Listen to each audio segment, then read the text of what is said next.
So Netflix finally discovered just how much money there is in the animes, leading them to produce and drop a whole bunch of original series so far in 2018. Devilman Crybaby, their early breakout success, has set the bar pretty high for the shows following in its wake, so I was curious to see as to whether one of their newest sci-fi offerings, AICO Incarnation, would be of similarly high standards.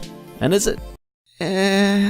There's plenty to like going on in this sci-fi thriller series. The story, focusing on a group of puckish rogues fighting their way to the source of a bizarre biomorphic outbreak and a teenage girl who holds the key to fixing it all, is suitably intriguing with its twists, and there's a sense of mystery to what's going on. Sci-fi thrillers live or die based on their ability to keep the hooks coming and keep the viewer interested, and AICO pulls this off ably. The art and design is also worth mentioning. It's nice to see a bit of colour and personality to the bodysuits and armour designs that the characters roll about in. The look of the biomorphic matter is thoroughly strange and disconcerting, and Bones is a studio you can rely on to put the effort in when it comes to animation. No cutting corners with cheap, obvious 3D graphics here, just a bunch of industry veterans showing off their mastery of the craft.